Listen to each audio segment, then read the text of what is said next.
But last time we had lunch a couple months ago, you were telling me about, and I wish we had this on tape, maybe we can recreate it here, about the control grid, a concept that you had explained when we last did an interview, and how it was, as you said at lunch, snapping into place. Can you just, for people who haven't seen your previous talk, explain what the control grid is, what it looks like, and what it means? So the control grid is a process or an infrastructure that allows digital technology to be used to assert phenomenal surveillance and control of people. Yes. And at the very heart of it is what I call programmable money.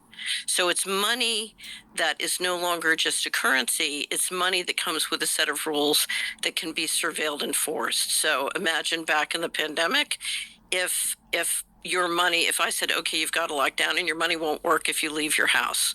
You can't buy gas in your car because your money is programmed with AI and software to enforce a whole set of centralized rules. And programmable money allows the bankers who've been running monetary policy to now control fiscal policy and essentially replace legislatures and executive branch by making and enforcing the rules through the money. Now that requires a large infrastructure of surveillance. So you need digital IDs, and then you need the hardware locally and globally to do the surveillance and implementation. So for example, if you look at the local hardware, and now people are seeing it, now that it's material, they're beginning to see it snap into place.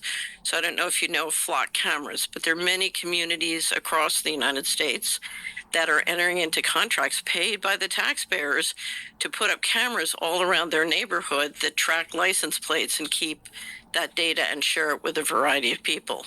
Or you have the FCC is trying to overrule local controls on cell towers, so they can literally put cell towers every 400 to 700 feet so that they can have the kind of invasive surveillance you need. Or you have satellites now that can literally beam in Wi-Fi so that whether you have Wi-Fi in your home or not, they can start to track you.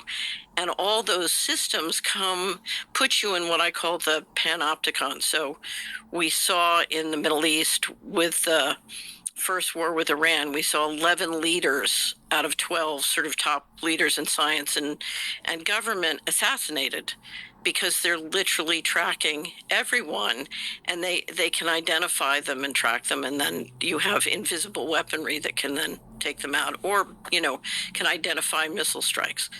So let me ask you about, so you're talking about the 12-day war against Iran in June of 2025. Correct.